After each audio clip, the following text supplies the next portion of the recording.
The automotive world has seen a lot of wild things in the past few years.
But nothing compares to the explosion created by monster trucks in arenas and racetracks all over America.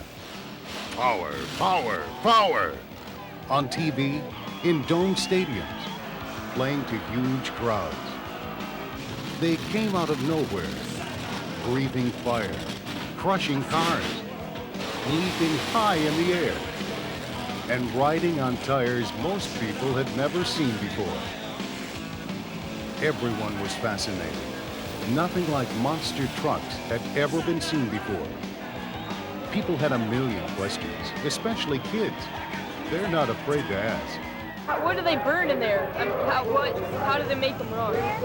How they get so much horsepower into such little motors. What? Who makes the chassis and frame? I want to know where they get the tires. Oh, are you supposed to be when you, if you ride the monster truck? What? How they steer them. Where do they come from? Like, who makes them? How much air does it take in a tire? How do they determine the winner? Where the drivers get the money to afford these vehicles. How can they afford it? How many jobs does it take to pay for them? How do they control the big monster trucks like that? And that's what this video is all about. In the next few minutes, we'll try to answer all your questions about monster trucks. We'll show you the inside secrets of monster trucks, from how they're made to how they're steered. We'll start with the thing you notice first about a monster truck, the tires. Then we'll cover the overall specs, like size, weight, horsepower, and cost. Next is steering and the hydraulic systems that move the huge tires. Most monster trucks have four-wheel steering. Without superior suspension, you can't steer. So we'll look at more shocks and springs than you've ever seen on any truck. Monster trucks have to stop on a dime, especially indoors. With tires that big, it's a Herculean task, solved with some very clever engineering. The body, and especially the frame, may appear to be built from scratch, but in fact, they may be the most standard part of the monster. Then we'll crawl inside monster truck engines. The engines come in the widest variety of any part of a monster truck. They burn gas or alcohol and range up to 1,800 horsepower. Delivering all that horsepower to those huge tires is the job of the drivetrain. As with most things on monster trucks, it's a mixture of the ordinary and the exotic. And finally, we'll watch race preparation as the drivers and mechanics get everything ready for side-by-side, car-crushing monster truck racing. So let's get started learning the secrets of monster trucks and what makes these monsters move up, over, and through everything in sight.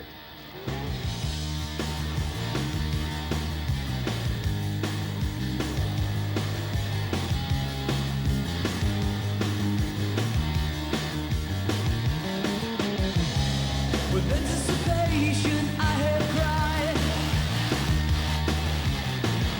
The pure frustration I can't hide. There is no day, there is no night. As your tears fall from the sky. The first thing that everyone notices about monster trucks are the tires. In fact, when the monsters are trailered around or worked on in the garage, they usually wear regular truck tires and look kind of funny. The tires are so big, they can't even travel on the trucks from one show to another. They weigh almost 1,000 pounds each, including a wheel. That's about 2 tons of tire on each monster truck. And each tire is 66 inches tall. That's over 5 feet in diameter. The wheel rim is over 2 feet, and each tire is 43 inches wide. They're called flotation tires and come from those huge Terragator farm machines that are used to spread liquid fertilizer. They're called flotation tires because they float over the fields without damaging any crops. Monster trucks use them because they're tough and absorb the tremendous shocks created when monster trucks take 20 feet of air and land on a row of cars, shattering glass and scattering sheet metal in all directions. Of course, sometimes not even these tires are tough enough. The huge tires don't use much air pressure. Most drivers carry about 6 to 8 pounds in each tire. If the event is on concrete, the tire pressure is increased to 10 pounds or more. This creates less tire compression and provides more control. It also keeps the truck from bottoming out on the hard floor when it lands. A good set of tires can last several years, unless, of course, you hit the cars just right or wrong. That's important, since the tires cost over $1,500 each. That's more than $6,000 for a set, not including the spare, or $350 for each wheel.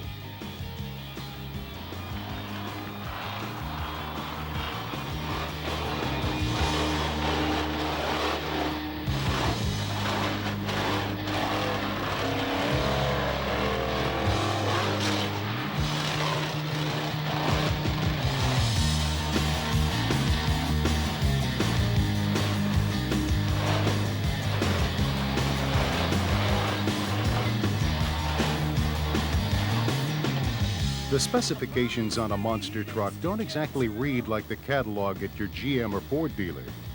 Each monster truck is custom built, often by the driver. And while it's true that each monster usually starts with a regular pickup body, the similarity ends there. Most monsters weigh between 9,000 and 13,000 pounds, with almost 1/3 of that weight in the tires alone.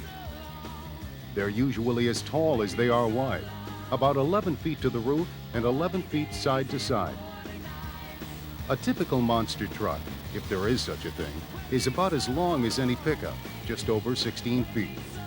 The wheelbase varies from 120 inches to 150 inches depending on the builder. Fuel consumption, on the other hand, is another matter altogether. A fully blown alcohol burner will get 75 gallons to the mile. You heard right, 75 gallons to the mile. Or to put it another way, 70 feet to the gallon. On the other hand, a naturally aspirated or gasoline-powered monster will get 1 mile per gallon. Still not exactly the kind of mileage the American commuter is looking for. Fortunately, most monster trucks only race a few hundred feet at a time. As for speed, monster trucks are not built to set the world land speed record, but they can motor right along. Top speed is 50 to 60 miles per hour. Of course, that doesn't count when you're jumping cars.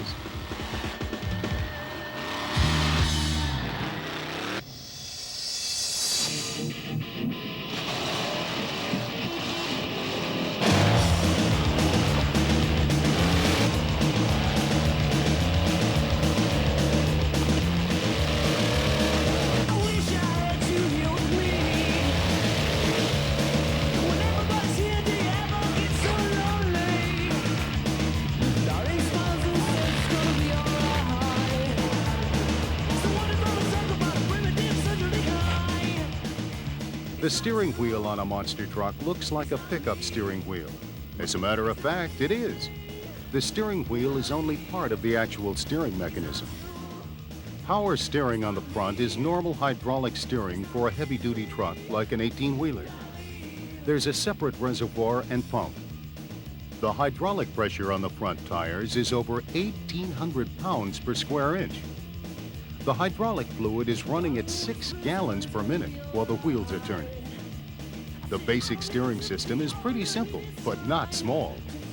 It's big enough to turn 5-foot wheels that are over 3 feet wide with a standard steering wheel.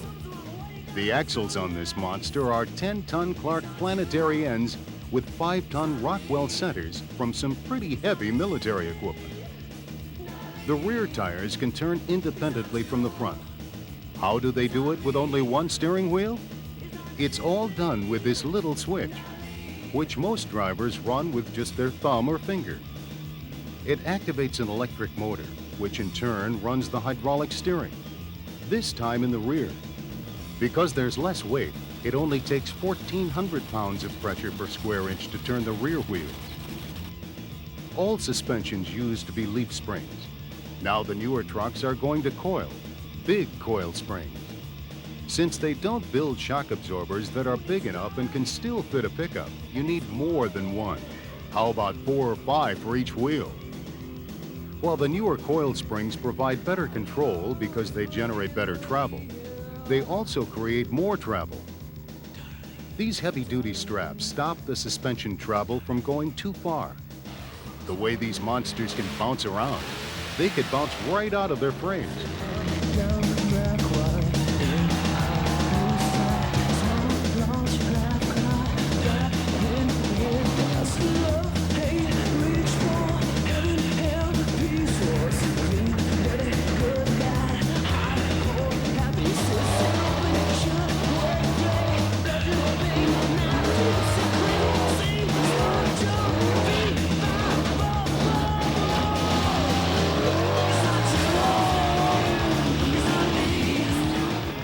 Actually, the brakes aren't really monsters. They're just really clever. On most vehicles, the brakes are on the wheels, whether disc or conventional shoe. But can you imagine the size of the disc that would be necessary to stop a wheel this big? It's been estimated to take a 3-foot disc brake. Here's the brake on a monster truck. It's just an ordinary car or truck brake. What's important is where it is, right here on the differential. This way, the brake gets a 19-to-1 advantage before the power is carried from the differential. No more power, and the monster comes to a quick and safe stop most of the time.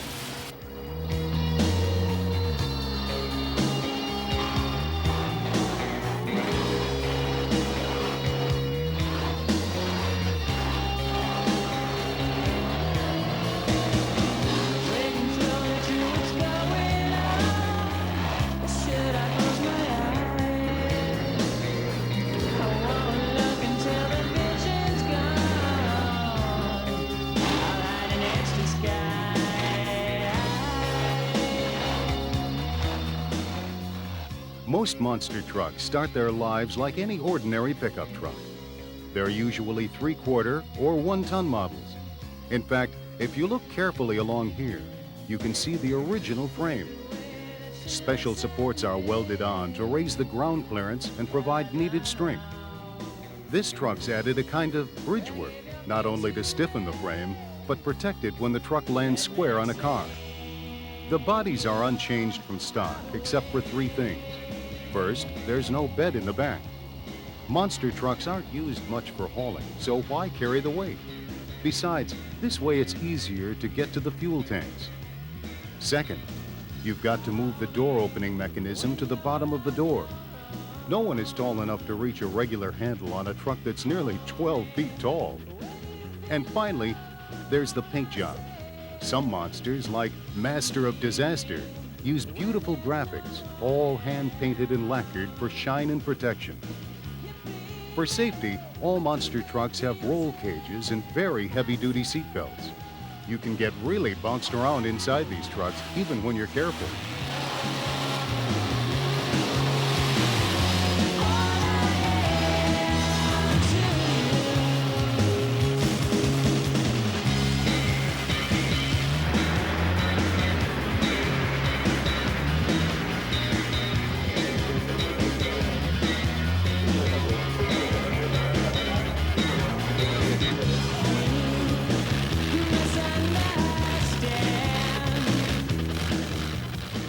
The engine is the heart of any monster truck. On Master of Disaster, the big block Chev engine is blown, injected, and burns alcohol.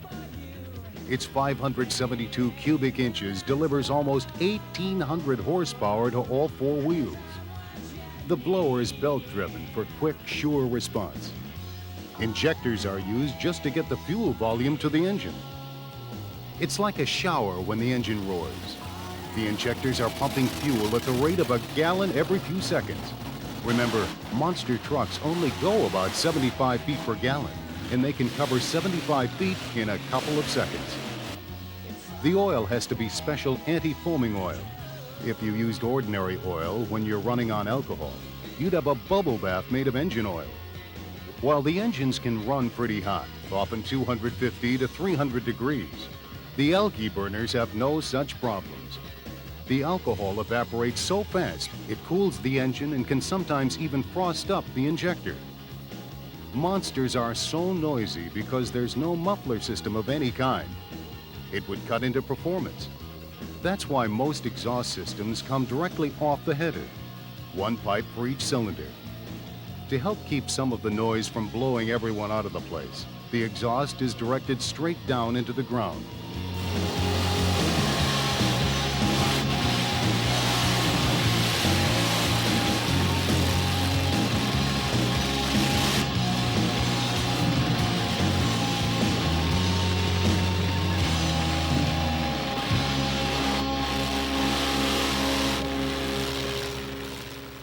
With 4-wheel drive and 4-wheel steering, delivering power to the wheels is no simple matter in a monster truck. The transmission itself is simple enough, usually from the original truck or even a car. It's often a turbo 400 or similar transmission, but it's custom modified to take the huge increase in horsepower. After clearances are adjusted and bands tightened, the valve body is changed.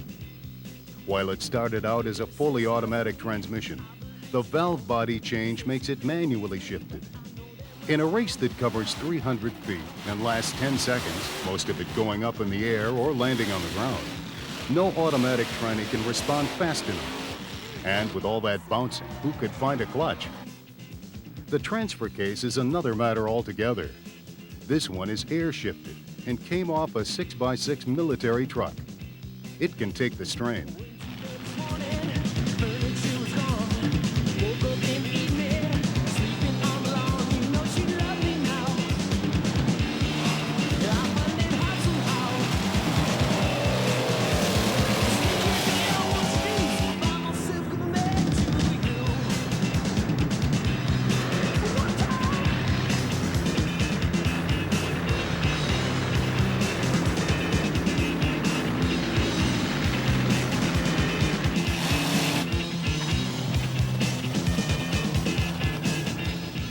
When race night comes, it's like the slow dance of giants, all gathering from hundreds of miles away to find the fastest and the best. It's fun, it's entertainment, it's also a lot of work. The trucks arrive half-dressed, their huge feet carried alongside as cargo. The monsters look uncomfortable in their street clothes, their traveling tires. But soon, each wheel is jacked up one at a time, and the real tires go on. Pressure is carefully checked and matched to the course. Fuel is measured and metered. Engines are fired. Steering is checked. Everything is inspected. Then, it's time to start the wild dance of monster trucks. The first runs are to check out the course and flatten a few cars. It's a monster truck's way of grooming the field. Then the matchups start for real, side by side. The first to the finish wins. You get oohs and ahs for taking lots of air. But going up doesn't mean you're going forward. Sometimes, often in fact, things break and have to be fixed between heats. In this case, Master lost its rear steering.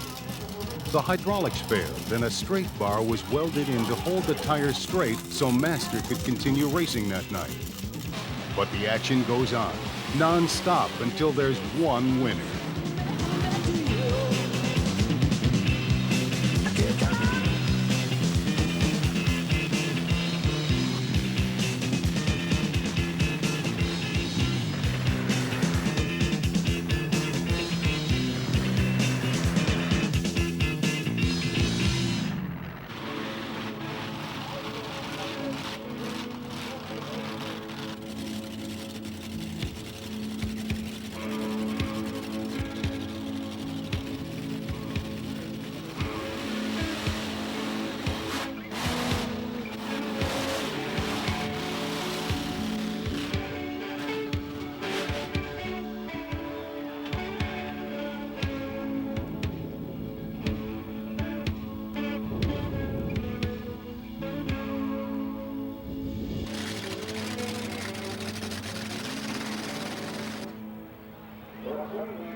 There you have it, an inside look at monster trucks, how they're made and how they run. Next time you see the monsters in action, maybe it'll be more fun and interesting. We sure hope so.